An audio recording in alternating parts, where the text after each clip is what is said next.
Malam Jumat malam arwah kembali ke rumahnya. Terkait kematian dalam beberapa keterangan hanya jasadlah yang mati sedangkan ruh tetap hidup ada di alam barzakh. Mati atau maut adalah berpisahnya ruh dan jasad. Mufaroqatu ruh al-jasad, jasad masuk ke alam kubur, roh masuk ke alam barzakh. Ruh terbagi menjadi dua, dalam kitab Arufil Kalam ala Arwahil Amwat wal Ahya, murid Ibnu Taimiyah yang bernama Ibnu Qayyim al-Jauziyah bercerita tentang suasana ruh di alam barzakh, apakah mereka saling berkunjung, saling bersiarah atau tidak. Pertama ruh al-arwah al-munamah, yaitu ruh yang diberi nikmat oleh Allah Subhanahu wa Ta'ala, ruh-ruh yang memiliki kebebasan karena sepanjang hidupnya mereka beriman kepada Allah, taat kepada Allah dan Rasul-Nya sehingga di alam barzakh diberikan kenikmatan, diberi kebebasan untuk saling mengunjungi silaturahmi. Silaturahminya tidak berhenti ketika di dunia tetapi berlanjut sampai alam barzakh. Selain bersilaturahmi saling berkunjung di alam barzakh, ruh al-munamah ini juga bisa bertemu dengan ruhnya orang yang masih hidup, bertemu pada saat orang hidup dalam keadaan tidur.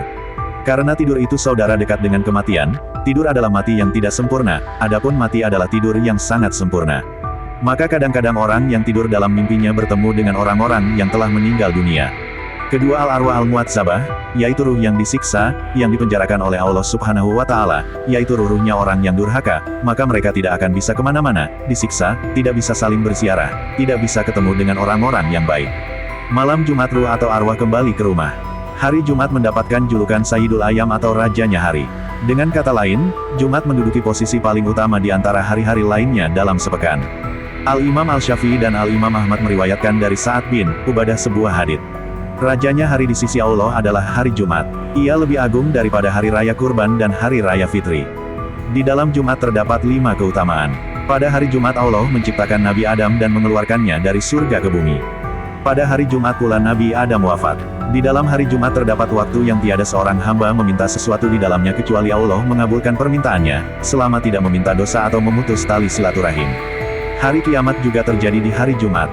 Tiada malaikat yang didekatkan di sisi Allah, langit, bumi, angin, gunung dan batu kecuali ia khawatir terjadinya kiamat saat hari Jumat.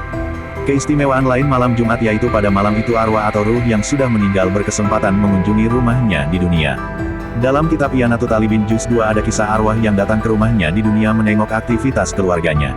Keterangan dari hadits bahwa arwah orang-orang mukmin datang pada tiap malam ke langit dunia, dan berhenti di jurusan rumah-rumahnya dan berseru-seru dengan suara yang mengharukan 1000 kali, "Wahai keluargaku, sanak saudara, dan anak-anakku, wahai kau yang mendiami rumah-rumahku, memakai pakaianku dan membagi-bagi hartaku. Apakah ada di antara kalian yang mengingat dan memikirkanku dalam pengasinganku ini dan aku berada dalam tahanan yang cukup lama dalam benteng yang kuat? Kasihanilah kami, maka Allah akan mengasihanimu. Janganlah kamu semua bakil kepadaku sebelum kamu berposisi sepertiku, wahai hamba-hamba Allah sesungguhnya apa yang kau miliki sekarang dulu juga pernah kumiliki, hanya saja dulu aku tidak membelanjakannya di jalan Allah, di mana pemeriksaannya dan bahayanya menimpaku sedang kegunaannya bermanfaat kepada orang lain. Jika kamu, sanak, saudara Del tidak memperhatikannya, arwah, maka mereka, arwah-arwah itu, tidak mendapatkan oleh-oleh sesuatu pun dan mereka hanya akan mendapatkan penyesalan dan kerugian." Ada pula hadits Rasulullah Shallallahu Alaihi Wasallam, beliau bersabda, mayit itu di dalam kuburnya seperti orang hanyut yang meminta-minta tolong, mereka menunggu-nunggu doa dari anaknya, saudaranya atau teman-temannya. Maka jika doa itu sampai kepadanya nilainya jauh lebih baik dibandingkan dunia seisinya. Orang yang meninggal dunia tidak mungkin bisa kembali lagi. Sebagaimana tidak mungkinnya orang mati menambah amal sebagai revisi atas amal yang telah diperbuatnya selama hidup. Karena sedari masa hidupnya telah diingatkan bahwa, ad-dunya mazra'atul akhirat, itu artinya, masa hidup merupakan momentum penanaman dan masa mati adalah waktu untuk memanen. Maka janganlah mengharap untuk menambah amal ketika telah mati, nikmati saja hasil dari amal ketika hidup. Di antara bentuk tanaman yang bisa diunduh saat mati adalah apa yang pernah dikatakan Rasulullah Shallallahu Alaihi Wasallam dalam hadits yang terkenal. Apabila manusia meninggal dunia, terputuslah segala amalannya, kecuali dari 3 perkara, sedekah jariah, ilmu yang bermanfaat atau anak soleh yang mendoakannya. Hr. Muslim, Abu Dawud dan Nasai. Sesungguhnya 3 hal ini tidaklah bersifat paten apa adanya, tetapi dapat dimaknai sebagai sebuah inti yang dapat dikembangkan. Misalkan dalam konteks ilmu yang manfaat, sesungguhnya seseorang yang berilmu kemudian meninggal dan ilmunya itu telah disebarkan kepada murid-muridnya maka ketika sang murid beramal, sang guru pun mendapat bagiannya. Demikian pula dengan amal jariah dan anak soleh.